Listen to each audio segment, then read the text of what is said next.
That's what we want, big brother in the background. I'm fucking rolling splits, fucking KTMs, fucking about flowers, fucking dogs, fucking, you know what I mean? Proper, I wouldn't know it's some fucking birds, so I can arrange that as well. We're gonna make a porno. Old track. Anyway, Revolution. Westy on Productions. I thought I had a plan. I thought I had a plan. Really thought that I had a plan. Fuck me, I thought I had a plan. I thought I had a plan. Bring someone in and just go, right then. What were you doing on this date? Who were you with? Nah, it's all good. And then it's just like, look, it was your mother. Yeah. Got the video to prove it. In 120 frames per second. Yeah, that one was in slow motion. Film me fucking in slow motion, you've got a fucking 20-second video clip, am I right? Mate, you might be able to stretch it out to 2 minutes if you're in Honestly. slow motion. It's embarrassing, mate. I'm fucking 41 now.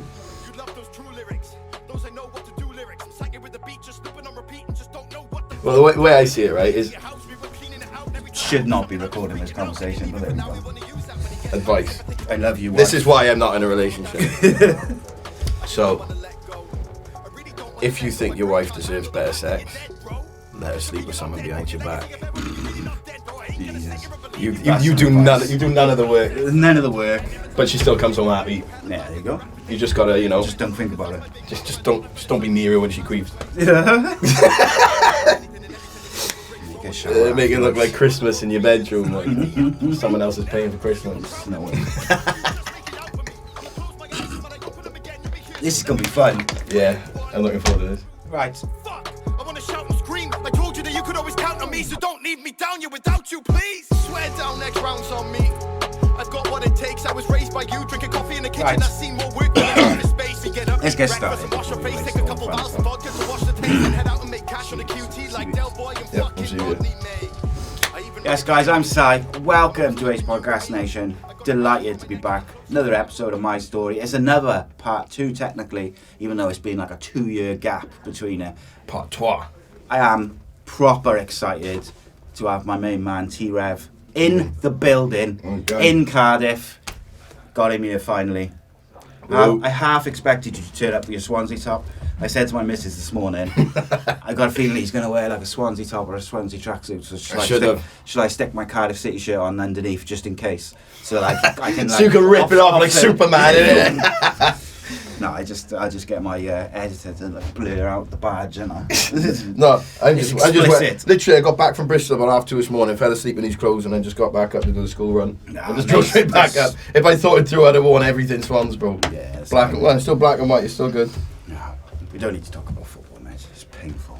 I'm just talking about which city better, bro. Oh, Found that's- parking in Swansea, Yeah, I tell you mate. that, mate. That was insane. Like, that's all the guests I've had in here, they all just like park outside. You turn up, there's not one space anywhere. They've got it out for me, bro. They've all got it out. Yeah, That's They fantastic. knew you were coming, mate. Mm. So yeah, like obviously last time we had a wicked chat. It was in lockdown, wasn't it? And it was like I think it was a good 2 hours at least. But we had a good chat about all sorts of things like addiction, mental health, the rest of it. Like just a bit of everything, music, obviously. Mm. And I'm sure we'll go down our route again tonight. Like, but it's how are you, mate? First of all, you good?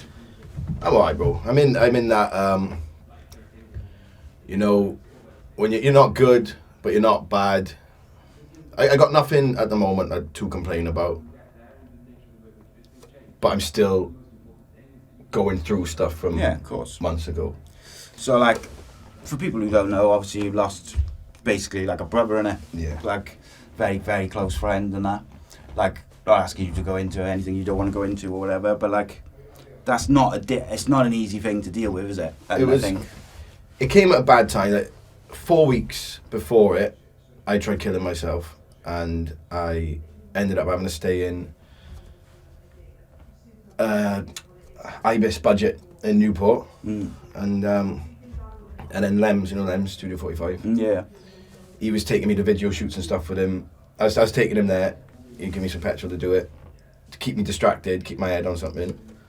So I was doing that for a couple of weeks with him. We were in Caerphilly then, filming a video for this boy, and then I get a phone call, and it's just like, I had it from his next door neighbour, and she's like, oh, paramedics are working on Ben. just wanted to let you know. And I was like, yeah, again. You know what I mean? So he loved his sesh, like, you know what I mean? Like, he's been there before. He comes back from it every time. And so that it wasn't like unusual necessarily for them to say that to you initially. It Not was unusual, but like it wasn't a shock. It was like you're worried, but I was worried, but like, yeah, it was. He always bounces back. It's not a problem. But then, but Lems noticed that something was wrong, so he's like, right, we'll go back to the car now. So we packed up from the video. We started walking back to the car, and I'd messaged Ben's mother then saying, "Oh, can you give me a call?" So I tried calling him Messenger, but it didn't work. And by the time I got from the video shoot to the car, then I had another call back and like, "Oh, he's just passed." And I was like, in my head, I was just like, "No, fucking ass," and like, he's just winding me up, innit? And but no, yeah, I drove back to Swansea. Lems was with me all fucking day, bless him, man. He just sort of stood there and like we're just dealing with all these paramedics and fucking police and all that. I'm right to swear, mate. Yeah, man. So, and it was, I still haven't let it all sink in. yeah, I can't let it all takes sink time, in. mate. It takes months, And if not longer. Like, but like my partner at the time, incredible girl she is, and she flew over from Canada so she could be with me through the grieving period.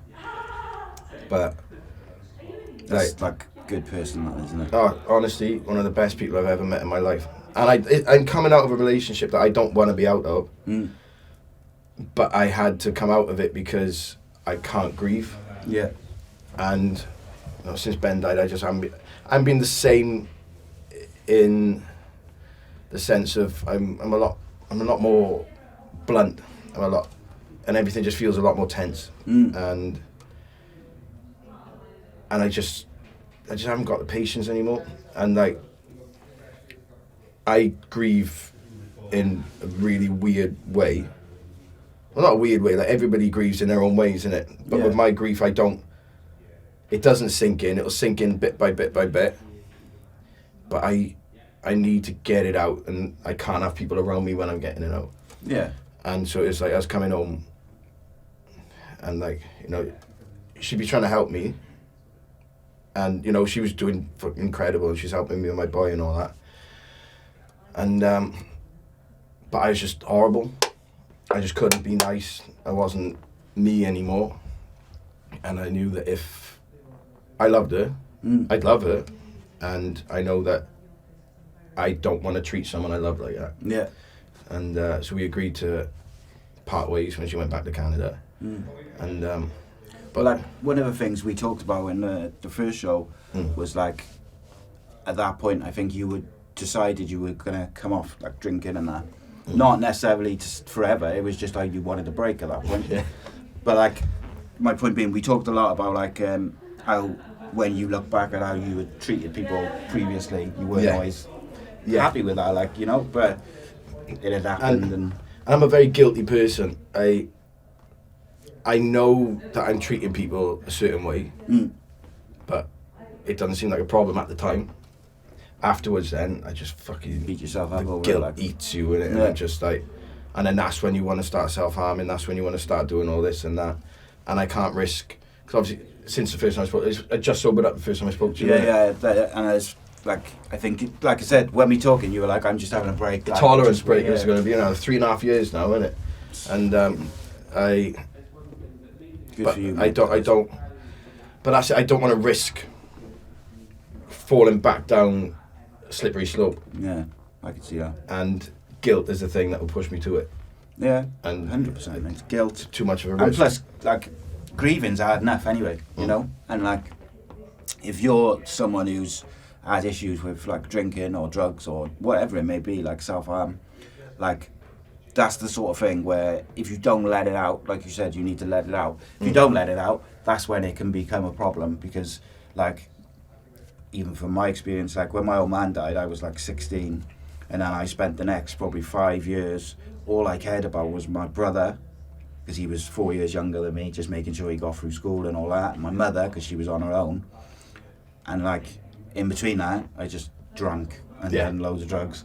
So like, by the time I met my missus then at like 20 or whatever, and like 5 years into our relationship, I still hadn't dealt with it, and it was like suddenly it was like fucking 10, 12 years later, and I'm wondering why the fuck I got a drink problem, and I'm fucking drinking before I go to work in the mornings. Like, you know? At the start you see it as a coping mechanism, and then you're like, oh, it's fine, it's just getting me through this bit, and then it'll stop, and then you're like 5 years down the line, and you're like, ooh, fucking something's wrong. Yeah. But then you still like, it's still a fresh, in your head then, it's still a fresh problem. You're like, I'm not an alcoholic, I just drink a lot at the moment. Yeah. But then you're not seeing that it's stemming from all the way back there. And then you just, like, I've had to surround myself at the moment with people who aren't sitting in the pubs anymore. I can go to pubs, I can go to pubs, I'll have a coffee, I'll have a Coke. But I had to start surrounding myself with people that were doing other things. I want to surround myself with people that I want to aspire to be like. Yeah. And I think as well, like, you got to find other stuff. Like, if you spend all your time in a pub or drinking or on session or whatever you're doing, if you spend all your time doing that, and then you decide for whatever reason, no, this isn't for me, I want to make a change, whatever it may be, like, it's difficult to hang around with the same people because they're not making those same changes. Maybe they don't need to make the same changes. That's you the need point, to find actually. other stuff to do, don't you? I don't want people thinking that because I've sobered up that I'm just... You're not their mate anymore. Well, no, like, not that. It's like, because a lot of people, when they sober up, or whenever they do anything, it's just like, okay, this is bad now, and they're up on their high horse. Don't get me wrong, I've been on my high horse a few times, and I just, what are you doing? You know what I mean?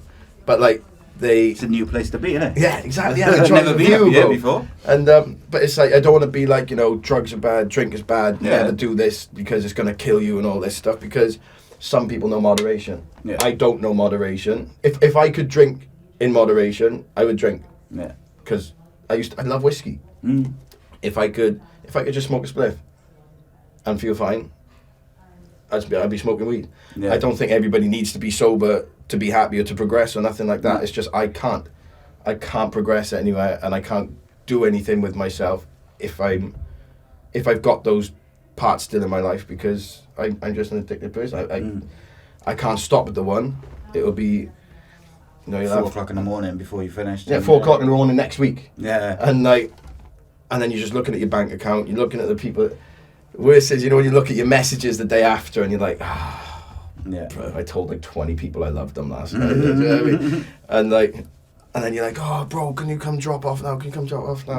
And then you get embarrassed then, and then that spirals because you're like, fuck, I'm embarrassed about how I acted. I don't have to deal with it. If I just drink again now, then I've got to deal with the anxiety of what happened last night. And the way a friend of mine said it is like, so when we all used to smoke weed when we were younger, and that was all we used to do was just like smoke, and he stopped.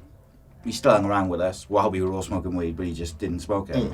And he just said, look, I like drinking, and he likes a bit of coke and whatever when he was a bit older, but he just said some things are just not for people, like smoking weed wasn't for him, like he used to make him uncomfortable. And like, to me, that like the reason I stopped smoking weed was because I was like, it makes you paranoid, it makes you fucking uncomfortable, and just like, there's no benefit to it for me. Yeah. But for other people, I think they don't necessarily have that. Like, I had it every single time I'd smoke weed, I would feel like that.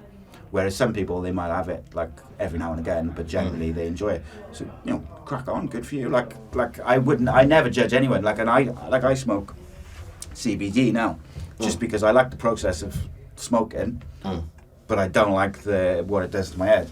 Yeah, like I've never smoked a spliff and enjoyed it ever.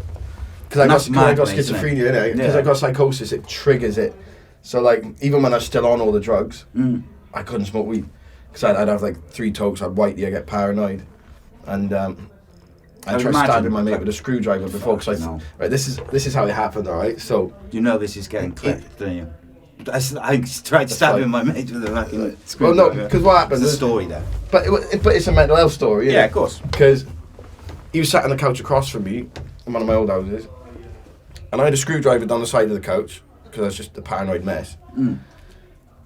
He went in his pocket. For some reason, my brain went, he's going to get a screwdriver out of his pocket and he's going to stab you with it. So I was like, not if I do. Not if I get there first. So I just grabbed it like that. And then one of the boys dumped tackled me onto the other couch and But then, like, instantly, and it's like, what just happened? Yeah. Did I just actually do that sort of thing? And then it's like, well, that's why I can't smoke weed, because it turns me into such a paranoid mess. But then that's how I got into Valium then, because all the boys would be smoking weed. And if I wanted to relax, I'd have to take Valium. That would bring me down. And then obviously they can just not have a spliff one day. But if I don't take my Valium, then Yeah, you get the side next day, effects. yeah, and Bad, mate. Like side effects to the side effects to prescription drugs is probably way worse than most recreational drugs. Even if you're like a proper addict to like coke and that. I know you'd have bad side effects and that, but like, so I like take oxys in it for my bath. I didn't mean to smile. No, it's happy memory probably. I used to love a good oxy, bro. But like, I've taken them now since 2008 every day. But because I know, because of the things which happened to me previously with like drinking and drugs and that, I've never gone over the dosages of what they are. Yeah. But I am also, my body's still addicted to it because I've taken it for fucking over 10 years or whatever. Built up a tolerance, built up a craving, a need for it, innit? And like, even if, so say I take them at like 5 o'clock in the morning, 5 o'clock at night every day, and then there's like fast acting ones if I need them. But like, say like we're out and about or something, and I'm like 2 hours late taking the evening one, and fucking start clucking, sweating, all of it. And like in the early days, it's probably about 5 years into having to take them ones. I think I was on like morphine ones then, but like same shit, innit? Yeah. And there was one weekend where I was new to having like a repeat prescription, and I fucked it up. So I run out on the Friday, and the chemist was closed over the weekend, and it was like a bank holiday. So I had like 3 days where I had, and mate, honestly, it was the worst weekend of my life. Yeah. Because just the sweats and just like, and by the Sunday night, Monday morning, I was like I wasn't quite hallucinating, but I was like I'd seen from Train Spotting, the babies on the ceiling. Yeah, fucking horrible, because you can't sleep. Like me, if I feel like, when I used to have a hangover or come down and that, I was always able to just think, fuck it, just go to sleep. And eventually You feel better. So I just keep going back to sleep, like, maybe. Did you have the, like the spasms in your arms and stuff Yeah, like that when you're lying down? And my missus used to really, like, it's not my fault, but like, it used to frustrate her because like, we'd be dropping off to go to sleep or something, and then all of a sudden, oh my god, and it scares the shit over her, like, cause she's like, what the fuck? It scares the shit out of you as well, though, innit? Because you're like, you don't feel like you've got control over yourself. It's horrible. Worst withdrawals I've ever had in my life were gabapentin and pregabalin. I still take gabapentin, and and how do you feel when you miss a dose? Well, it's weird, see, because out of all the ones, all the tablets which I take, like, it's fucking just loads of them, innit? But like, I always write that off as just like nothing until a couple of years ago when I missed. Because I always make, like, say I stay at my in-laws or something for a weekend. Yeah. I'll always make sure I got my tablets in it. But the ones I focus on are the opioid-based ones, because they're the ones which are Worst side effect. Yeah. And I forgot the gabapentin, so I had like a couple of days where I didn't go in from taking like 900 milligrams 3 times a day to suddenly having fucking none. Yeah. And it was fucking horrible, mate. Horrible. But in a weird way, the doctors just dish them out to you like honestly, candy, mate. so many of them as well, and to people with addictive personalities as well. And but one of the boys, he was on a stupidly high dose from the doctors, and then they just tried taking it off him, all of it. Mate, this is fucking dangerous, that is. I said to my doctor last year, I said, look, I'm using like CBD products. They are helping, but I'm also aware I can't get out of bed without taking like the super strong painkillers. But I said, long term, I want to come off them. And she was like, straight away, she said, whatever you do, don't just stop them. Yeah. Like, you gotta like go down, down, down. And she was like, you could see like, she had gone from just, sitting listening to suddenly she was like sat forward. Like, a bit more alert. Do not do that, because she thought I was going to just go, she thought I was saying like, I need to stop these and I'm going to just do it. But like, What you actually meant, like, I'm going to wean off these. I wouldn't even, I just meant like, I would like to stop these at some point, like, because even though I've never gone over the dosage and all that shit, I'm aware enough to know that taking opioids for 15 years or whatever it is ain't good for you, you know? And it's like, I need to find a different way And like one of the things they said about was like you might have to go into like a like an inpatient thing for like a few days, and I was like, oh, like a detox style. yeah, and I was like, I just didn't see it like at all, but I don't know, we'll cross it when it comes. Got a bit sidetracked anyway, mate. Don't we always? Yeah, that's it, mate, isn't it? But like, what I was going to say is like, the thing with grieving is it can take, like, there's no set time for it, and like, so like my situation, I put it off, innit? But like, yeah. And I think you can't tell someone like, or you can't expect from yourself that, oh, it's been 6 months now, it's been a year or whatever, so I should be fine. It don't work like that, because you could be 2 years down the line and like starting to sort of come to terms with it and dealt with it to as much as you can, and then something will happen, or someone will say something, or you'll remember something. It might be some music, could be anything, and it'll just set you off. Smells, I find, bro. Smells are the one. I smell something that reminds me of something, and then fucking that's me done then. It's because your senses, isn't it? It's like so deep ingrained in you, that isn't it? Like that's a subconscious memory. And with, like the other day, this is how I know that I haven't really accepted much, because the other day my head was a bit fucked in the house. And whenever my head's fucked about a certain thing, I'd always message Ben and I'd go over play FIFA. So I texted him and I got my phone out and I was like, bro, can I come over play FIFA? Like, my fucking head's mangled.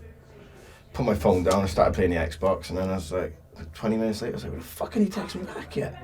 So I picked my phone up and I was like, shit, he's dead. And then I was like, and then it hit me then, and I was like, oh. So that was that night written off. And but it's that sort of stuff, and it's like the times that when you almost switch off, innit? Like when you're like not thinking about anything in particular. And then sometimes you feel guilty about not thinking about them all the time. Yeah. And as if, because when everything first happened, I was getting so pissed off with people for smiling. I was getting so pissed off with people for getting on with their day, and like people like just posting pictures on Facebook and stuff. I was like, oh, why the fuck are you happy? Like Ben's just like, obviously like they don't have the same relationship, and no. Some of them don't even know him. Yeah. And I'm just there like, well, why the fuck are you so happy? Like, and it's like in my head the world shouldn't have carried on going, and but it's got to, and that's why I decided to release that album for Ben. Put everything I was feeling at the time into that album, and then because he's who I started doing music with initially. He gave me a microphone on a karaoke night, and My Name Is by Eminem was playing in it, and he goes, I'm gonna spit some bars. So I started just rapping along with the Eminem song in it, and he goes, nah, spit your own bars. And I was like, God, he fucking bars. And then he started freestyling over it. I started freestyling over it. Oh shit. But he's Big Trevor, I'm Little Trevor. That's where I got my nickname from. That's why I'm T-Rev. Because he was Trev, and then he always just used to introduce me as his little brother then. He'd be like, it's Little Trev, it's my little brother, Little Trev. And then he just helped bring me. He was the man in my life, like, do you know what I mean? He was like, my dad's a cunt. He's an absolute pussy, bro. And I remember you saying that. Yeah, we had a couple of conversations about that, innit? But he's a wrong one, bro. And like Ben was the person that picked up the pieces, like, and he brought me up. But he wasn't old enough to be a dad in it. My dad in it, so like, he's just the older brother. And how did he like when you decided like enough's enough with like drink and drugs and that? How was he within that sort of period? He loved it. All for it. Yeah, because he wanted it for himself. He could have seen probably the effect it was having on you as well, I would imagine. Well, sort of. I was always so skinny, and he was a lot fucking bigger. So like he always used to rinse me a bit, like, you know, go on, put some weight on it. But he loved seeing a belly coming on me, innit? Yeah. So like whenever I'd see him after I sobered up, he'd be like, hey, come on, you're getting fat now. And he was like, yeah. And but he wanted it for himself, but he just couldn't do it. And he was like, I still listen to voice notes. Like every night when I go to bed now, I listen to a couple of voice notes, and there's a couple of voice notes where he's like saying how proud he is of me, and like I'm used to sit down and just talk for hours, and he'd be like that he wanted to sober up, and he was going to NA meetings, he's going to CA meetings, he's going to AA meetings, but they just weren't. those meetings aren't for everyone. They're not going Yeah. to get everyone sober. Like, some people benefit from them, some people don't benefit from them, and some people you're just shoving a load Everyone's of people got- that love yeah. drunks in the same room as each other. Yeah, everyone's got a different route, haven't they, in terms of one, how they do it, but also two, like the thing or the reasons that make them want to do it, or finally like right, Yeah. enough's enough or whatever. Or some people just, everyone's got a different kind of thing with it, innit? So when I decided to sober up, I cut everything out. I only just started drinking energy drinks like 2 weeks ago, Is it? and but I cut coffee out as well. I cut everything out, and I was just drinking peppermint tea, and I was eating clean as fuck, and I locked myself away in my friend's house because I wouldn't see anyone for about 2 months, 3 months, and then I started introducing decaf coffee again, just because I was just fucking bored of peppermint tea, Yeah. like, you know what I mean? And then I introduced caffeine again, and the only reason I got energy drinks again now is because when I was moving house, I just didn't have a kettle. So I'm too fucking tired for all this. But then it's like, I let myself have rewards, and like, caffeine and energy drinks were something that I was introducing back down the line anyway. It was just I needed to take everything off the table, because if I didn't take everything off the table, I'd start blurring the lines of like, Yeah. okay, if I have an energy what's drink a now, treat and what's yeah. not. And and then it would be like, oh, if I have a shandy, then I can have a couple of shandies, or if I have, weak alcohol, I can have a bit more than if I had whiskey, and so I just can't risk it, because then I'd be sniffing my twat off within seconds. what's like when you got sober and clean and that, was there anyone or any like people who were like almost trying to pull you back Oh, in? yeah. Maybe not even intentionally, maybe intentionally, Yeah, I this don't is- know, but like, This is something I tried explaining to one of the boys the other day. It was people don't like feeling bad about themselves, and if you turn around and say, no, I don't want to come out drinking tonight, I don't drink anymore, they feel a little bad about themselves, because they're like, Yeah. well, I don't want to do it on my own, I've because then, experienced that myself, mate. and like, so then they try pulling you back in, and they're like, oh, go on, just one. Oh, come on, do this. Oh, come on. Oh, that's right, I'll pay for this. You just come down. And it's like, no, I don't want to do it. And they don't want to be doing it on their own. Yeah. And those are the people you've got to cut out, because even if it's intentional or not, they might just think, They're trying to be friendly or Yeah. whatever, like, or sociable, or not leave you out, like. yeah, but there's coffee shops to hang out in. There's things to go and do. It's finding something. You discover what I discovered after I stopped drinking was like people who don't just go to the pub every day and get shit faced. They go and do shit. Yeah.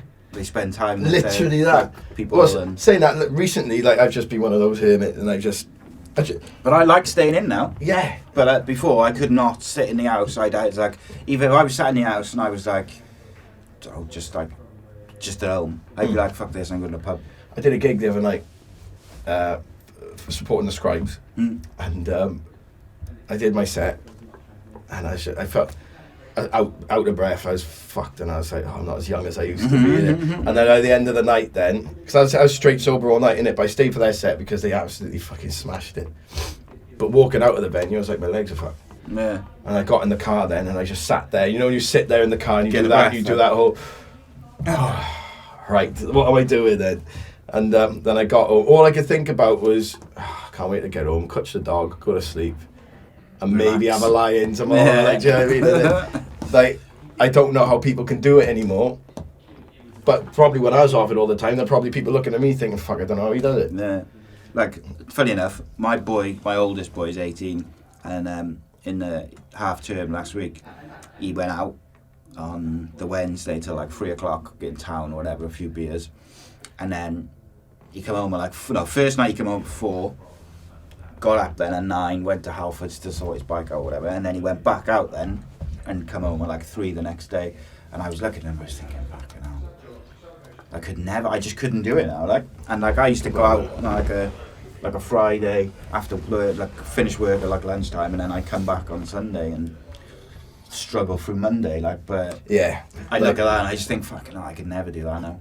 No, like, even if I get my full 8 hours sleep, I'm still like, I need a nap. Aching, knackered. Yeah. Oh, mate, I love napping now. Yeah. It's the best thing in the world ever. And like, mate. I've definitely become a dad now, like, innit? Like, I'll tell a shit joke, and then I'll sit there like on the couch, Falling asleep. watching the and TV. like, Daddy, why are you sleeping? I'm not. I'm not sleeping. What are you on about?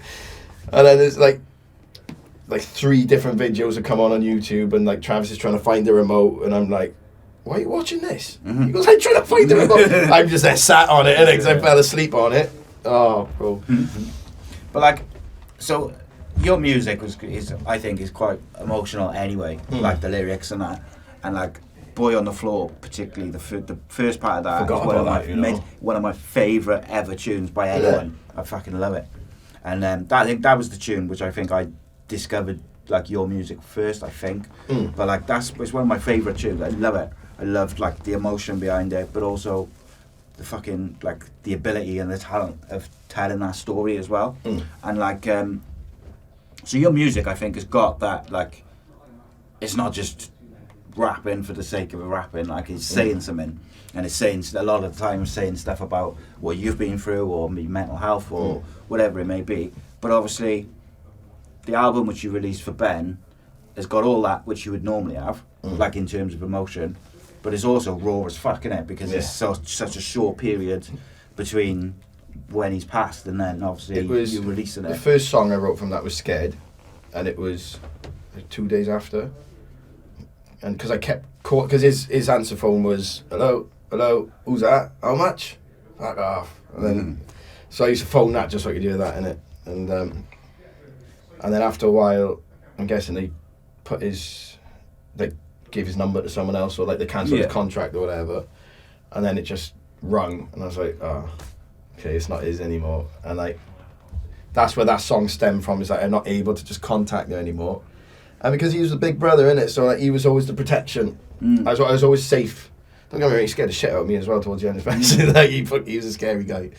But he always looked after me. Yeah. And then it did feel like I'd lost that protection. Not just that, lost the guidance, innit? Because like, even though he wasn't doing all the stuff that he wanted for himself, he was still encouraging me to get all the stuff done that I needed to do for myself. I think as well, mate, is like me, you, anyone, like we can all give good advice and tell you I could tell you what you should be doing. Yeah. But the chances of me doing it, literally, fucking probably slim as fuck. It's because it's the advice that you know that you should be taking yourself. Of course it is. Everyone knows what they should do. Yeah.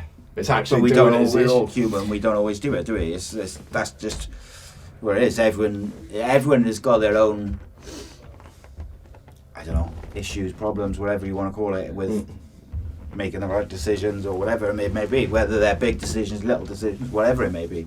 But most people, I think, who've got their head remotely screwed on, if your mate comes to you or your brother or someone and says, oh, this is happening, what do you think I should do? We can all give good advice. But then you're thinking to yourself, yeah, if it was me, I'd do this. And fuck that off straight away. I just sit in my fucking bedroom and wank myself into a coma or something. And fucking, it's true though, isn't it? It's like it's them days. Yeah, them days. But, they're the best days. They are the best days. But posting that clarity hits as well then though, isn't it? And you're just like, those are the days you think more. Yeah. Which sucks because you're just like, you haven't even cleaned up your belly button and you're like fucking, you know, you're just all depressed again and you're like, I wish I'd never done that now. Shame. Shame. I was trying to explain posting that clarity to my missus a few months back, and like, did you say that's why there's divorce papers? Yeah. And there you go. No, it's like it's a weird thing, mate, which I just think women you're just not going to be able to understand it, like. But it's just one of them things, that, isn't it? I wouldn't know what women are like after orgasms. Not a single one of my girlfriends has ever had an orgasm with me. Ever. They did it pretending, bless them. Just get yourself a good actress. Yeah, that's it, mate. No, it's to stroke your ego. That's it, mate. So, what's it been like for you to be like Trev, but not Trev who's off his face all the time? And it's I like it.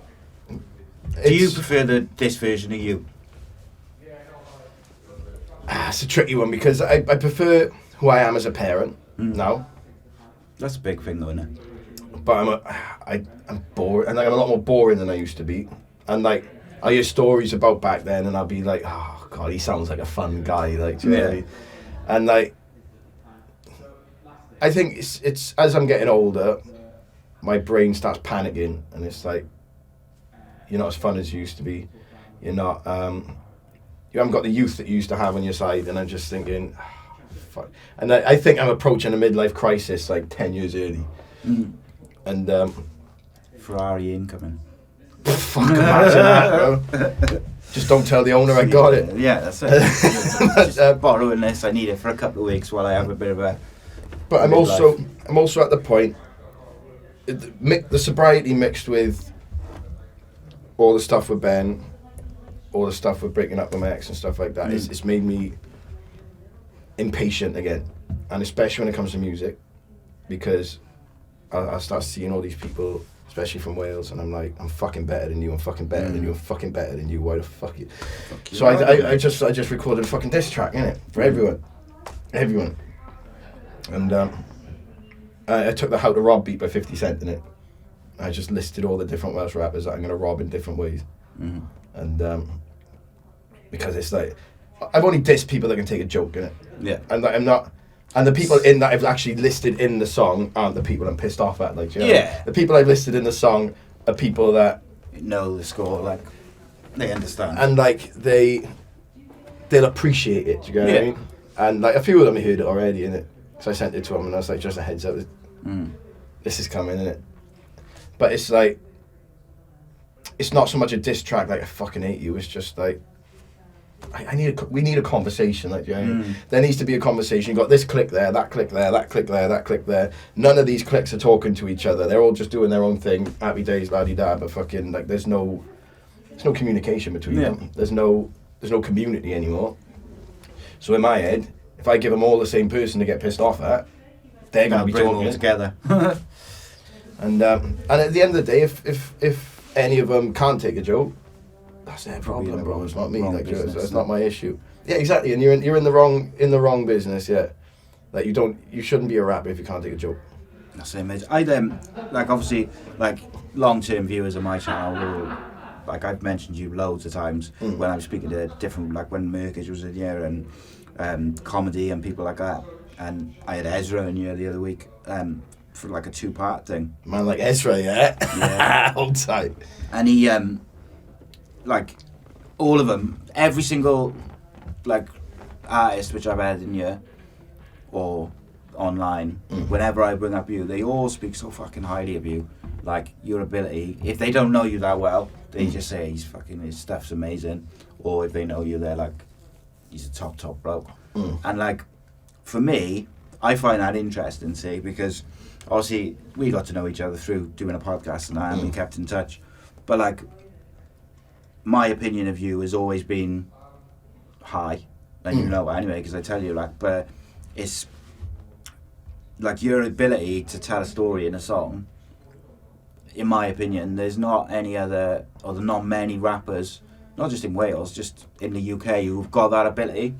Because to me, your stuff reminds me of Eminem's early stuff, because it's able to be emotional, it's able to be funny, but it's also able to tell a story. But while you're doing all that stuff, it's still quality. Whereas sometimes people who want to tell a story in their raps or whatever, they get lost in trying to tell the story, and then they like don't make it structured properly. It's not as structured, or it's not as sharp, or it's because it's too focused on story. And I think like you've got so many different types of songs as well. What's your favourite song which you've made? I always find that interesting to ask an artist, because it's rarely what people, maybe the viewer thinks. Oh fuck. Either Far From Home or Diazepam Part 2. I like both Diazepams, but I think Well, Diazepam Part 1 was my favourite in it, but Diazepam 2 for different reasons. Yeah, Part 2, it was, I felt so much better after getting it out. Yeah. And but you could see from your social media in the build up to getting that out, you could tell by just how you were, that it was almost like you were quite frenetic to get it out. Like you could see that you were so, I don't want to say desperate, like, but you there was it was though. There was like a period where you were like posting about it and that, and it was like he really wants to get this out like quick. Well, that's it. Well, that's how I've always been. Though it's like at the moment, I just got nothing to say. I got writer's block. Like fucking great. I sat down the other day to try and write a track over a beat, and I just sat there. I was like, you know, I got nothing I want to say. Like, do you know what I mean? Yeah. And but that's why like I'm hungry again. Like, do you know what I mean? That's why I wrote the diss track, you know, because I was like, if I just play about with it, maybe something will come into my head, innit? And but I can't think of anything I want to say because I've been spending so long trying not to think. Yeah, that's the thing, isn't it? Though, like if you try and block out like how you feel or what you don't want to think about certain stuff because you know it's gonna fuck your head up and that. It does have a knock-on effect to your creativity and what you want to do. Like obviously I think this is like the 5th one I've recorded of this series, but there's been like quite a big break really since probably just before Christmas, where like I've been doing like a football show every week or whatever with Rodri, but like other than that it's been a bit like disjointed, and I think ultimately that's because I just had some shit which I'm thinking about, and it's like I always want to do podcasts because I enjoy speaking to people and it's a good crack, but like it's almost like my heart wasn't quite in it. Yeah. So like in my head I'm like, I need to, and you know people pick up guests. on it as well, innit? And like people know when you're not being real as well, or you're being fake, or you're like, and like quite often like when I've had bad periods since I started the podcast, like in how I feel, or you know I'm struggling, whatever, maybe I want to have a drink or whatever it may be, quite often I'll do like one of the live shows, like the football show, whatever. Quite often people who know me will message me like afterwards or the day after when they've watched it, and they'll be like, oh yeah, you seemed a bit off, like you're alright. But like to the people maybe who just watch and they don't know me, they're like, he just seems himself like. And that's what I've been getting a lot of lately is, Trev, you look tired. I'm fucking tired, man. I'm not sleeping. Like, and it's, people forget that I'm not just dealing with grief, I'm also trying to stay sober at the same time. Yeah. And relationship ending as well, mate. Well, that's it. And like that's a lot, isn't it? That was a big part of it for me because like we were so happy, but I know that I can't, if you love someone enough, you know that they deserve to be treated better than you can treat them. And if I thought there was a point that I would be able to spin that around and work back at it, then I'd have just stayed around. But I know I'm not capable of it. And that's not me limiting myself or saying like, oh, I'm just so useless and this and that. I just know that I'm not physically or emotionally capable of putting that work in because I haven't got it in me. Yeah. I'm tired. I'm so tired. And do you know though, right? Like that shows to me, at least, like as from an emotional point of view, say that's progress, mate. Because maybe, like I know, 5-10 years ago, whatever, you wouldn't have thought about that, or you might not have cared about that. You would have just let it play out. Or, do you know what I mean? And like I'd have just waited until it all burned down. Like I wouldn't have just left. I'd have just waited until it just collapsed in on itself. And it says a lot about how you feel about her though as well. That well, that's it. Want it to. She was someone that. She was. I don't use the word delicate because delicate seems like patronising, but like she was so happy and loving, and I feel like it was misplaced by being in my direction at that time. Do you get what I mean? Whether it was or not is a different story. But how I felt is. Like, she deserves to be treated a certain way. I can't do that, and whoever's treating her a certain way deserves that energy. Like I think the more of that energy I took, the more tired I could see her getting, and then I'd start eating at myself and fucking feel guilty, and it's like a vicious circle. Anyway. Yeah. What you mentioned about like obviously staying sober, it must have been hard to remain on that track through everything which has happened. I think it got easier when Ben died. Yeah, because of how he determined. Died. He was proud of me. That he was so proud of me being sober that he'd fucking be rolling if he found out that I'd relapsed because of him. Yeah. And like it also because of how he died, it was an accidental overdose. And if I relapsed, I'd be in the same position. Yeah. Yeah. And like obviously that bit bugs me. Like you get that little bit of survivor's guilt in it. It's like, okay, why did I get out of it, but he didn't get to get out of it? But these are just irrational thoughts that pop into your head and stuff. They're like, also natural thoughts, isn't it? You know, Yeah. it's not like something like outrageous for you to feel like that way. It's just that you're able to know that it's, you know. And I don't think that, what is it, 5 stages of grief? I don't think it's 5 stages. I think there's like a million stages of grief that are just scattered all around the place and fucking. And impulsivity, bro. Is that the word? That's the word, isn't it? Impulsivity. Like, there was one of the boys had come over with his daughter to play with Travis, and Jess, my missus at the time, was sat next to me. I was in Swansea, like in the middle of nowhere my flat was at the time. And halfway through a conversation, I just started looking at my phone. And then I get up, and I grab the keys for the van, and they were like, where are you going? I was like, oh, I'm going down Pembroke Dock to pick a TV up. So, like, Jess didn't know where Pembroke Dock is, innit? So she thought it was like just round the corner, and Taz was like, you haven't got any decent brakes. I was like, it's fine. I'll just drive slow. So I just went, picked up this 58-inch TV, Just out brought it back, whim, like. and then I just sat there looking at it for a while, and I was like, I haven't got a TV stand, I haven't got nothing. Like, I was just looking at this box, and I was like, oh, I've done it again. Like, and I don't know what it is, bro. We're spending. For the weeks following Ben's death, I just spent and spent and spent. But it was what was making me feel better at the time, innit? Whether it was short-lived or not. And Just something like. because I'm still an addict, innit? Like, I'm always going to be an addict. I'm just addicted to different things now because I can't go back to the same vices I've always had. Here's a question for you, Ed. So, I'm an addict as well. I don't very often like to say it, but I am. Like, you know, I was addicted to gambling, I was addicted to drinking. Pretty sure I was addicted to coke. But it just so happened that I kind of fell into other stuff. Yeah.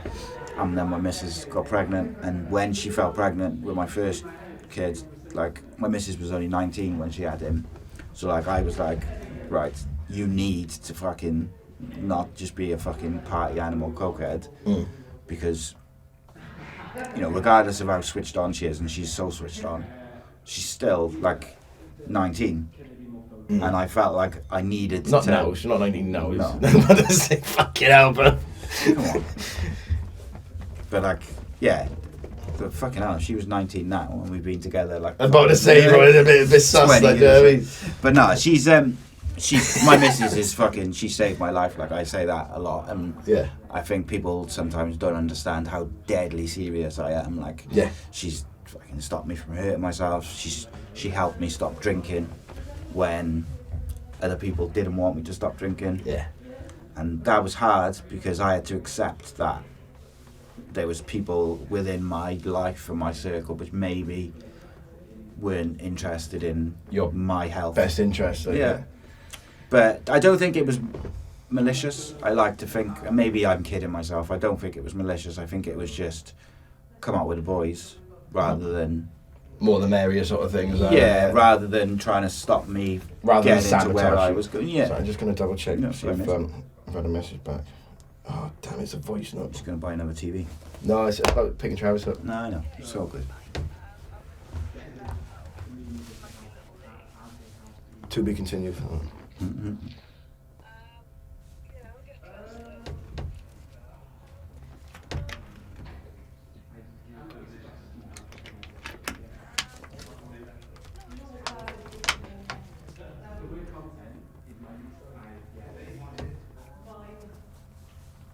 Okay, yeah, she's going to go pick him up from school. It's all good, mate. Yeah. Sorry, bro. I wasn't expecting a voice note there. It's alright. I'll cut this part anyway. Remind me, at the end, I got to film like a 2-minute... Paul.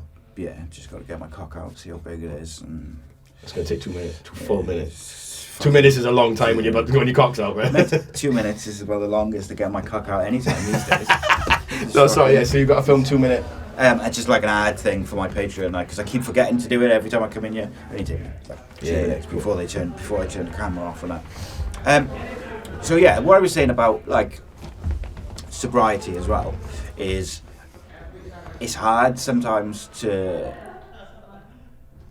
remember. Oh, at least for me, I find it hard to remember why I stopped drinking and I stopped doing not so much drugs now, because I feel like out of all the things that I had an issue with, that's quite far behind me now because my lifestyle's changed, I think, as well. Do you ever feel like, you get the odd thought to drink or do something, and I get the drinking one is the one for me. Like, but do you ever get that thought of if something's happened, you're like, oh well, no one would be mad at me if I did, because like this has happened, so they'd excuse it. Yeah, exactly. So like that's the odd thought that did pop into my head when Ben died. It was like, oh, no one's going to hold it against you. Yeah, exactly that. But I think that's what made me not want to do it then, because I was like, okay, I need to prove myself wrong now, and that's the only time I've ever held myself accountable. Comes to the gym and stuff, my personal trainer Pete, he's holding me accountable. Fucking great guy as well. He's what I want to look like when I'm older, when I'm my age, and but like he holds me accountable, so I got that accountability there.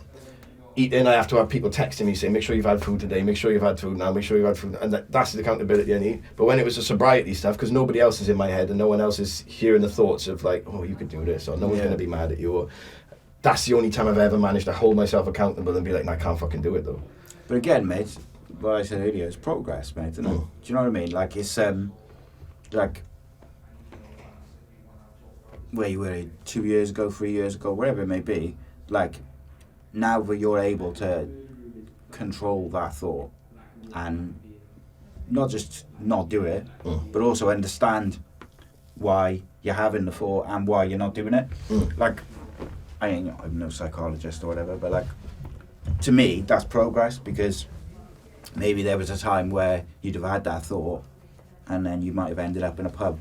Oh yeah, it took me a good 10, 11 attempts to actually get sober, and I think that's the bit that people miss when they're looking at my sobriety and they go, oh, how do you manage it? Because I get messages like, oh, how do you manage it then? Because I've been trying for fucking ages. And I was like, well, just keep trying.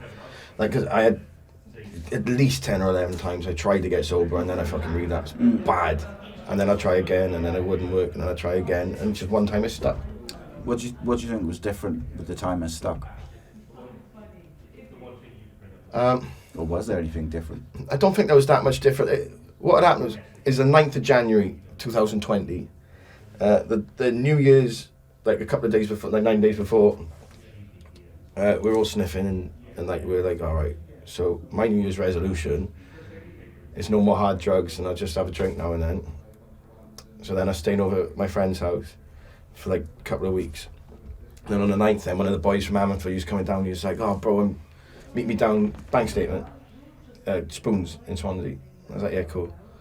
So I went down to meet him, and he was like, what are you drinking? I was like, I just have a single Jim Beam and Pepsi in it. And he goes, he's like, I'll have a double. I was like, no, I'll have a single.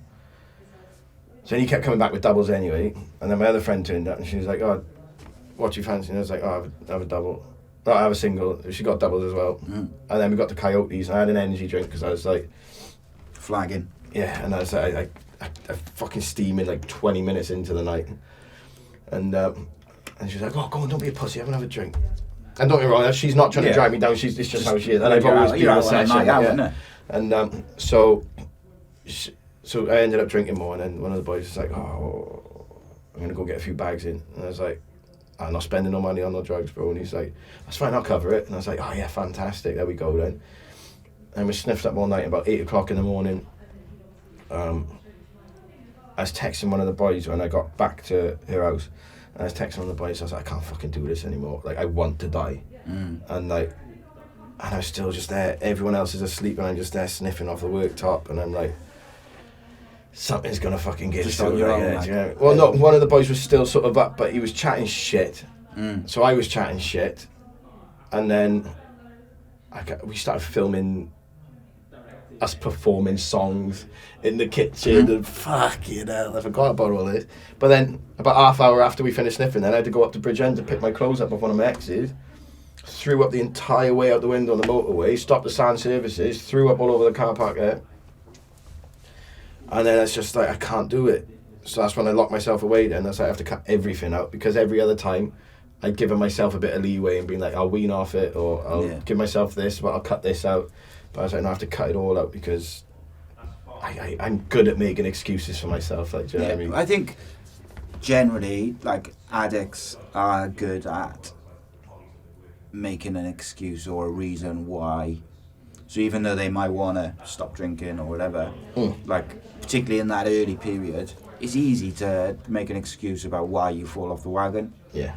And you're lying to yourself. Yeah. But you lie to yourself so that you can justify falling off the wagon. And that's it. And then you've got to convince yourself of all these things as well, because you need to believe it yourself. And then you end up in such a delusional state that you're convinced that all this stuff is true. So when you're telling someone this story, you're like, this is why I did it, because this has happened, this has happened, this has happened. And then, but you genuinely believe it. Yeah. And it's coming out of that world again when you sober up and you're like, fuck, none of that was real. Like, and that's the realization that hits you in it, and you're like, fuck. I don't remember any of my 20s.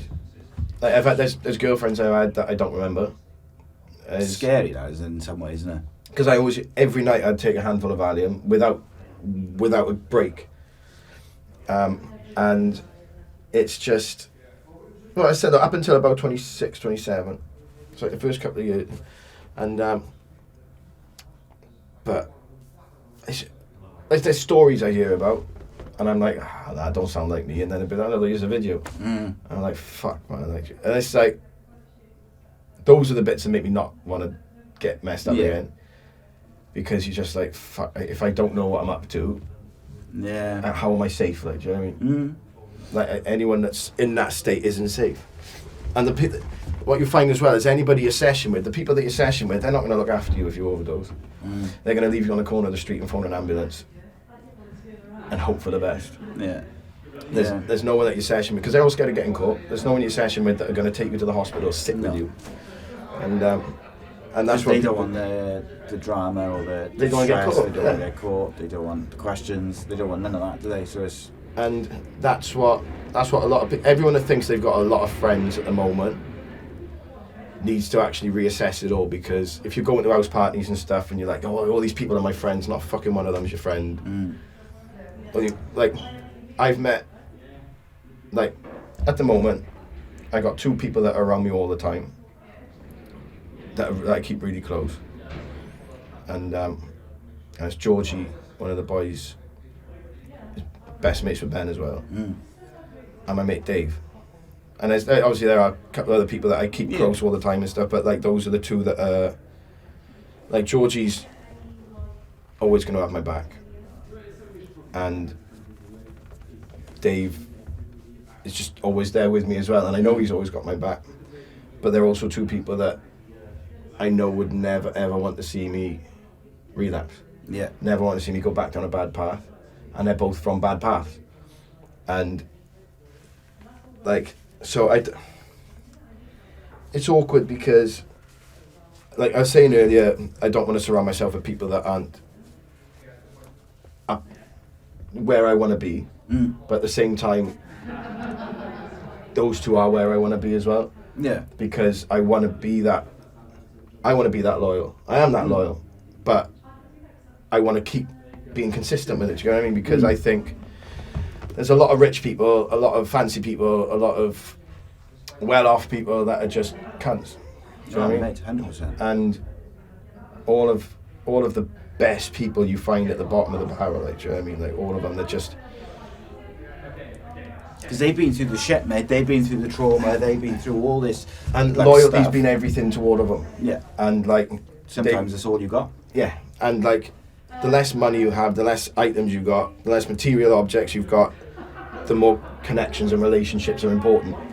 100%. And I prefer people from that background. I'm not saying that I fucking hate rich people, but I've got a lot more rich enemies than I've got poor enemies. Do you know what I mean? I won't even say they're enemies, they're just people that don't like me and I don't like them. Do you know, I say, I used to say all the time, like, you find out, and I used to say to my boys all the time, because I've got 3 teenage boys, and they think all their friends are like, you know, they're fucking ride or die friends. And I said, mate, you'll find out who your friends are when you get caught doing something you shouldn't be, or the shit hits the fan, or you're going through a bad period, or something bad happens, then you'll find out who genuinely is your mate and who gives a shit about you, and who is just there because whatever. And then the other one, which I haven't said to them, but like I would say, is you'll find out who your mates are, or you'll find out who genuinely gives a fuck about you when you sober up and you stop wanting to just party and go out. Get My circle went from like what I thought was like 20, 30 strong to tight the 4 or last all 5, right, yeah. And I love it now. But I that's- love the that's fact it, that like- I've got a small circle. It's because I'm not wasting. It's because you're not wasting your time with people that don't deserve your time anymore. And but yeah, like, And the people in your circle now, because it's smaller as well, but those people you trust implicitly, Yeah. as opposed to people you think you trust, but actually, when the shit hits the fan, like they're nowhere to be seen. like Dave, especially Dave, like, can me and my sister share custody of my mother. No, that's not how it is at all. My mother stays with me half the time and stays with my sister half the Gotcha, time. Because she's got muscular dystrophy, it's a bit difficult for her Yeah. to get about and stuff. And so getting her in and out of my house at the moment, because I haven't put any ramps in or anything yet, it's a lot of effort, because we've got to lift the wheelchair up and stuff like that. And Dave comes over every time to help me in with it. Like, he helped me get the house ready for her, he helped me move all the furniture and stuff like that, because he knew that it was important to me and it was important to Mum and it was important to Travis. You don't get that anywhere really. Like, Other people would make excuses when they'd say, oh, I well, got the something amount on, of friends that were like, I got to do this. yeah, I got to do this, or that. something's come up, and it's like, sometimes, yeah, genuine, that happens. But you know, when it's like 5 times in a row, and it's like, oh, well, I'm still moving tomorrow if you want to come and help me tomorrow. And it's like, there's one thing I can't handle is unreliable people. Not, Yeah. look, I get it. We've all, got kids, shit, stuff happens. I get it. I got no problem with that. But it's when, like, if you say you're going to do something, or you're going to be somewhere, or we're going to do whatever, or you're going to be here, yeah. do it. Don't fucking say, oh yeah, I'll give you a lift, or I'll drive you there, and then on the morning go, Yeah. something's happened. Well, Got a it was- flat tyre. You haven't, though, have you? You just don't want to get up and Literally. fucking do it. Like. And like, And I'm now in the shit because I've got to fucking find another way to get there, Yeah. or do this, or and like, right, so they were, winds me up. when Ben died, right, there were a couple of people that I was extremely loyal to and helped through really bad times, and Yeah. they fucking disappeared, Oh, mate. completely disappeared. And No, if and that it was was all me, excuses. They'd be done with me, Well, mate. they have been, like, and one of them just turned out to a cunt anyway.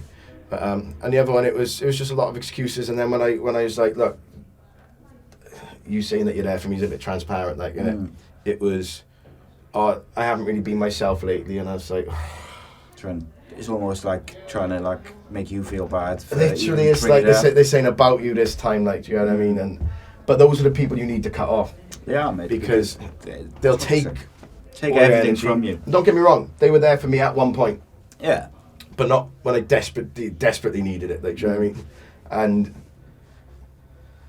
so I don't regret giving them my time in the first place. No, of course. Because they earned my time in the first place. They were good to me, but at the same time, if you're going to leave me hanging in times like that, you can't be around me. Like I said, mate, when the shit hits a fan, you find out like who's got your back and who's just saying, if you need anything, I'll be there. But then when you need something, you find out quite. Unfortunately, you find out when you need people. What I also found out is that, you always find it when someone dies. Everybody was their best friend. Everybody wants to talk to the people that are grieving, Yeah. so they can take pictures with them, or be like, or act Yeah. like they're closer to the Yeah, situation yeah. than they actually are. And then when the person that post a died, picture on social media and when the person who's died then isn't being talked about as much, they ain't fucking checking on you no more. They're not just like, just want to make sure you're all right. They're fucking gone, because it's not popular situation anymore. Like, do you know what I mean? It's not the trending topic at the time. social media, mate, has made people into cunts. I think I stand by that forever. It's made normal people into attention-seeking fucking assholes, because people have this weird thing of like, even like not people who are necessarily like you know, doing podcasts or songs or music or whatever. It's just normal people. They like posting about how great my life is and this and that and everything's going right and like they got a post and they like checking the likes and it's like fucking dopamine hit. Yeah, mate. But it always makes you chuckle because a few times like over the years I've seen people posting about like how everything's going right and this and then whoa, we're all so happy, and like I knew for a fact that like this person, they weren't happy and they were fucking like. And it's their way of like manifesting it into like, fucking come on. Yeah. But it just doesn't make sense to me because I don't understand the need to lie to strangers. Yeah, and like that's something that I've definitely come to grips with in the last year. Is I've always been so scared to step on people's toes. Always been so patient, and I've always been so worried about saying the wrong thing or doing the wrong thing. Don't upset people or don't want to. But but like these days, I'm like, why the fuck do I care? Like all these people are. That comes with age, mate. I gotta say. That's it, though, innit? You And give it's less like fucks as you get older. and you're too tired to. Yeah. And you're like, I'm happy to piss this person off because why shouldn't I piss this person off? Yeah. If they're pissed off by something I'm doing, that's their problem, not my problem. And like in my head, I'm whoever's in my life in a couple of years is in my life in a couple of years. Whoever isn't. I'm not going to try and fight to keep someone in my life. But I'm also not going to push people out of my life. I'm just going to get on with my life, do my thing, and whoever's there in a couple of years is there in a couple of years, because it's not worth the energy of just fucking trying to work out who's who and all that. And like the ones that are going to stick regardless. And I just went on another tangent. No, it's all good, mate. I love it. It's like a proper conversation, isn't it? Like this is the thing I said to you at the start. Like I want to just have a chat, innit? And we'll catch up and we'll talk about stuff. And like we're doing a podcast, but we're just catching up, having a chat. But we're like talking about all these like quite deep subjects. And if you think about it, right? Think about the 2 minutes that we had before we started the. You don't want to know what happened in the 2 minutes before we started filming. We was on about, and like laughing and joking, and then literally the fucking first subject, I think we're talking about like grief and mental health and addiction and shit. And it's like so we went from fucking cream pie mania to fucking grief. But it is what it is, isn't it? Like, well, that's it. Real life, isn't it? That's mental health, though, isn't it? 1 minute you're up there, and it's fucking great, and then 1 minute you're down there, and you just want to fucking die. But that's it. Everything's temporary, innit? Every happy moment you have, you're always going to come down from it, and every low moment you have, you're always going to come up from it. But this is what I try and tell myself all the time, and I had a conversation with someone else the other day because they're doing really, really fucking well, and I try and like when things go well. My problem is when things go well, like I'm really high and excitable, and it's like I'm gonna do this, I'm gonna do that. And then obviously it'll ease off, and then you feel like shit. But then when things go badly, I'm the same. I'm like, so I'm trying to like level out a bit. Like so when things going well, try and keep myself on the level. Yeah. But then also when things go bad, it's not like fucking be all and end. Like, I get a lot of. Obviously, we talked about imposter syndrome before, haven't we? And what I find I get a lot of as well is if something's going well, I don't trust it. I don't enjoy it, and like I'll try and say if I have a song that's going up and up and up and up, I'll try and fucking hinder it as soon as I can because I don't want to watch it go up too much because then I know it's coming back down at some point. You know what I mean? So I feel like if I can control that, I can control how far it'll drop by stopping it. There's a couple of songs I just deleted as soon as I started noticing people were listening to them. I deleted them because I was like, didn't like it. No, because if I feel like they're enjoying this now, but they're gonna hate it in a week. So I'll take it down now while they're still enjoying it and they'll miss it. And it's like, but I needed to learn to just allow yourself to be liked. Yeah. Because I don't think I'm a decent person. I don't think I'm a good person. I think I'm an absolute cunt. Well, you said that was one of the things we talked about in the first one was like, you just said like, I'm a cunt and fucking, I've done bad things. So you find it difficult then to like, allow yourself to have good things and because you don't feel like you deserve any of it. Yeah, and so like that's it. You're worried about misses, and you're worried about like people showing you love, and then someone going, yeah, but he's done this, and then you're like, you're gonna lose that love. So you don't let yourself enjoy the love because you know it can just be taken away from you at any moment, innit? But now I'm at the point where I don't need that externally anymore. I'm Yeah. happy to just, you know, Be you. yeah. You know when, like obviously, like you got schizophrenia and that. Yeah. So obviously, that don't mix with drugs well. No. Historically, I think Yeah. for most people. Yeah, so it's one of them Chris Benoit thing. Yeah. Yeah. You know what I mean? We It's- might have to cut you know, that bit it's- out. just silence that word. Like, you know what I mean? We'll bleep that word. I'll never. I'll have my channel cancelled. You know, I just talk about him. You know. No. But like, they don't mix well, do they? Those two things. Like, No. In fact, like mental health generally, if you've got any type of mental health condition or mental health issues, taking drugs generally is not going to make it better. But they always go hand in hand as well, Of innit? course they do, because well, there's many reasons. But like, do you feel like your mental health overall and like with schizophrenia and stuff, do you think that's better? Do you deal with it better now? Do you clean? Or have you noticed the difference or not? No, I'd say it's worse. Okay. The symptoms are worse. But is that because you're more aware of them? Yeah. And not off I'm your not face distracted and- from them. But at the same time, I don't know if it's because I'm sober or just because I'm getting older. I'm better at looking at things from a different perspective. So I'm more aware of when something is my mental health to when it's reality. So like I can just be like, okay, right, take a second. Is this actually happening, or are you just, you know, letting yourself believe something? And so I'd say it's stronger, but I'm stronger as well. Yeah. Yeah. And it's easier to It's got to be manage. tiring that as mate as well. Like, Oh I think, fuck like, yeah, bro. just having to Differentiate. yeah, and just manage it, and like even like just so like what you said there about like giving yourself a minute or a second just to, you know, not react maybe and just think about it.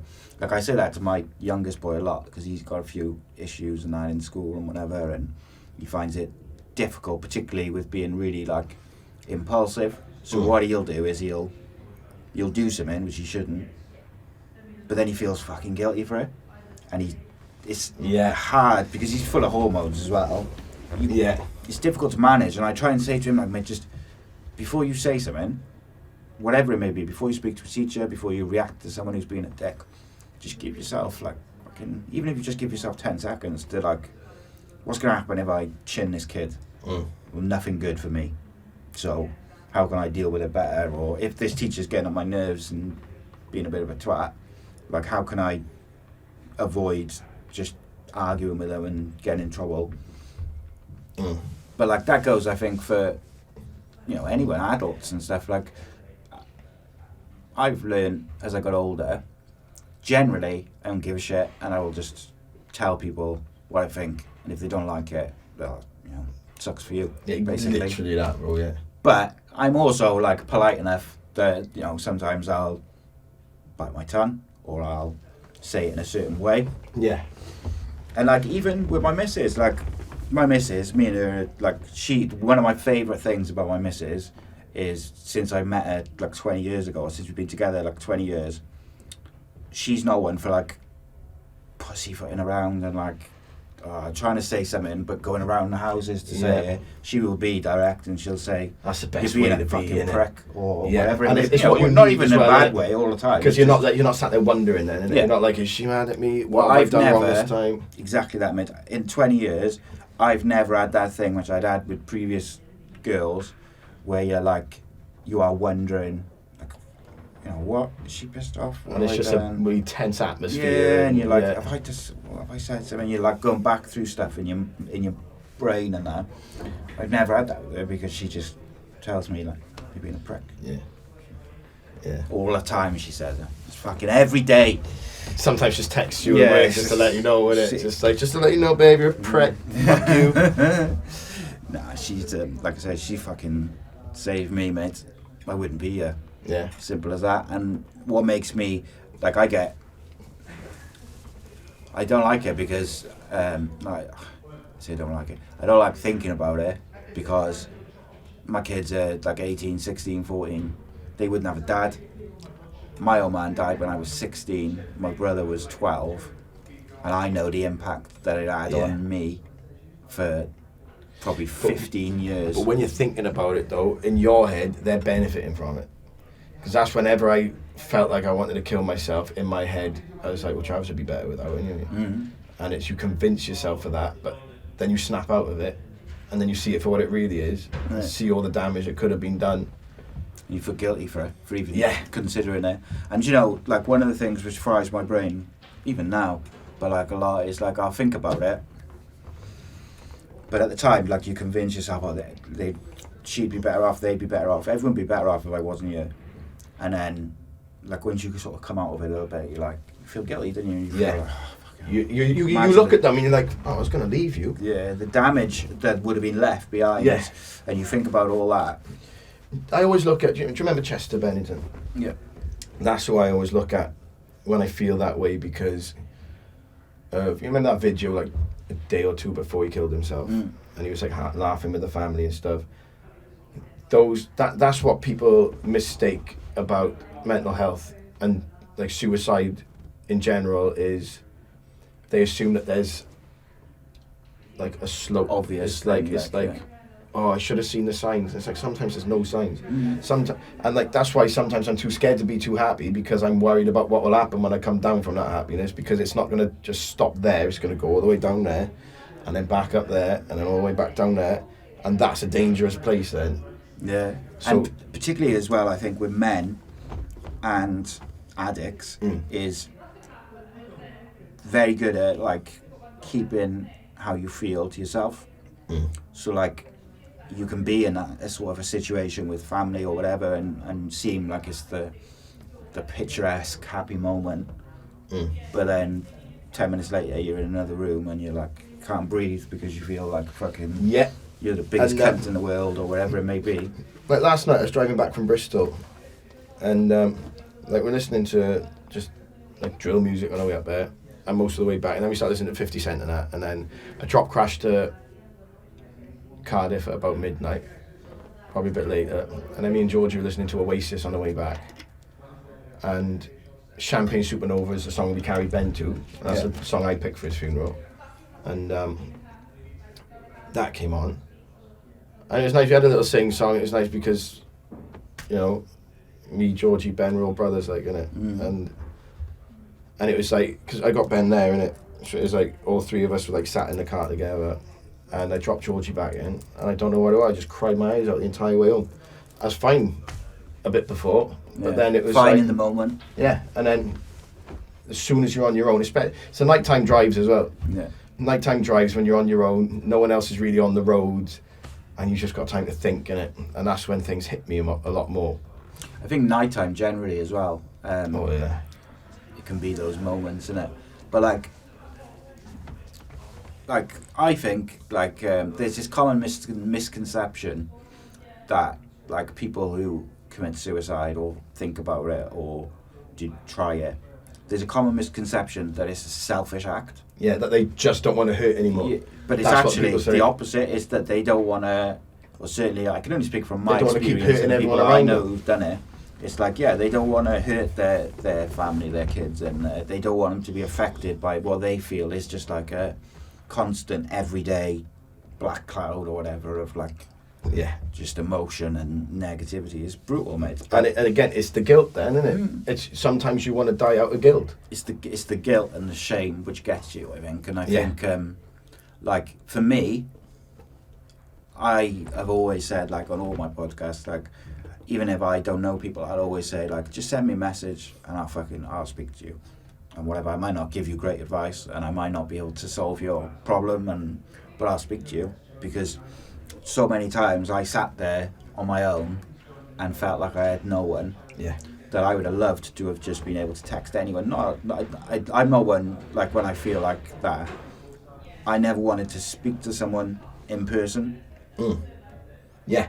I didn't want to be sat with my mate saying about how fucking shit I feel and what a cunt I am and blah blah blah blah blah, because of the shame, I'd imagine. Yeah. Like, and because you're worried that it's going to change your dynamic or your friendship as well, isn't it? Yeah. And I got, this is going to sound awful, but I'm just probably going to word it wrong. I got lucky when Ben died. I didn't get lucky because Ben, but his older brother Mark, me and him have bonded over the grief, and we meet up, we'll talk for hours and hours, and it just flies by. I know we went to watch Jimmy Carr and stuff the other day, but it's also honestly so funny, and but it's that sort of relationship where we're supporting each other. Because do you think it would have developed as much, that relationship, if it hadn't been for Ben's passing? I think like you'd still be like mates or whatever, but like, yeah, would you be as close? No. And I think it's because it forced us together in a sense, but it's a bond that I don't know. We're two people that wouldn't have really been around each other. Yeah. And you came together over a mutual grief, innit? And like I see a lot of how I feel in Mark, and I'm sure he probably feels the same about me. And like he'll phone me up with ideas for songs and stuff like that, and I'm like, that's what I need at the moment. I need that idea that gets the ball rolling, and then I'll be back on track and stuff. And he's the support I need, and he'll send me like the odd podcast, he'll send me the odd interview, he'll send me stuff like that on WhatsApp, just be like, oh, you might find this interesting, and it gives us something to talk about. And I'm just really grateful for his company, like, do you know what I mean? Yeah. He's somebody that has definitely been grounding me this entire time, and it's mental because he's going through it. It's his blood brother. He's going through it, and he's still making sure he's there for me as well, and it's like, but he knows that I'm going to do the same back for him. Yeah. Quality people, mate. Yeah, like, and that's you it. Think of the people who you've mentioned, like your two boys, Ben's brother, like the ex, like surrounding yourself with quality people is always going to be a good thing for you individually, but also for like not as a group necessarily together, but like just as a group. Like, and it's people who think that hanging around better people isn't going to change how they see everything.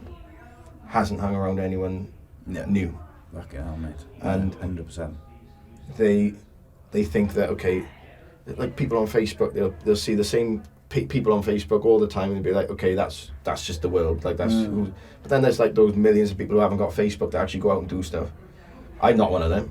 No. But like there are those people that exist.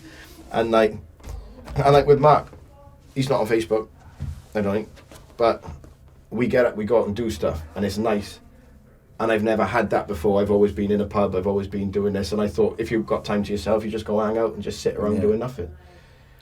And finding new things to do, mate, like I was saying earlier, innit? And like you've got to cut people off, like you just got to cut people off. If they're not, it happens anymore. naturally in a way as well, doesn't it? It's like they just fade away, don't they? But like there are, I think, times, places, people where you've got to just go, no, you're not good for me. Yeah. And that's ultimately, Reg, you've got to watch out for yourself. It sounds selfish, but I think to achieve what you want to achieve, you have to have that mindset of you're not good for me, so I think I'm gonna leave it. Thanks for sort of thing. This is where I'm gonna be, and it's not where I want to be. This is where I'm gonna be, and anyone that's sort of hindering that in any way can just fuck off. And I'm at that point now where I don't care who you are. I'm happy to let you go if you're stopping me from getting where I'm going. Where do you want to go? Underground, 6 feet. Well, no, it's more just forward. Yeah. I just want to keep going forward because I sobered up, and in my head I was like, now I've sobered up. What's next? That's where I want to be, and I can just sort of linger around because I'm sober. I'm still progressing because the longer I'm sober, the more progress that's classed as. But then I just like, no, I don't want to just sit around doing nothing. Like, I'm exercising. Yeah, I'm exercising and that, but it's more musically. Like, I've given myself until the anniversary of Ben's death to see how far I can get, and I'm happy to just step on whoever's toes I need to get there. So it's funny, right?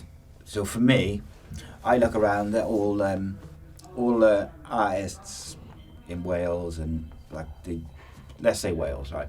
And I look at them, and I just think like, say you're like here or whatever, right? But you should be like up here, because to me, there's no one else who's got the same abilities and the same and this creativity to be able to match you, but is finding.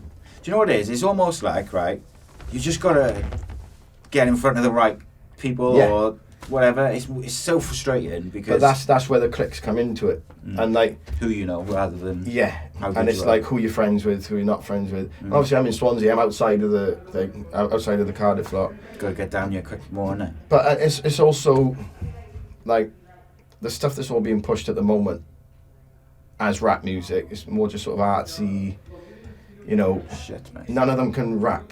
No. None of them can rap. Do you know what I mean? Like, don't get me wrong, there's great songs, there's great artists. Yeah. Incredible artists coming out of Wales.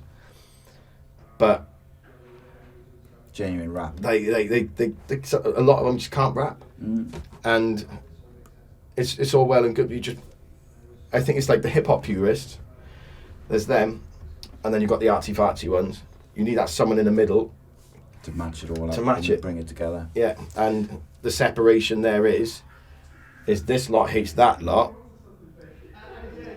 but they could just come together and make something sick. Make something look good, like, yeah. It's weird, like, because I kind of look at the different names around and stuff, and there's people who I think are, you know, they're good, and they've got potential to go and do and be something if they put the work in and they can get themselves out there. And a lot of it is trying to get yourself out there.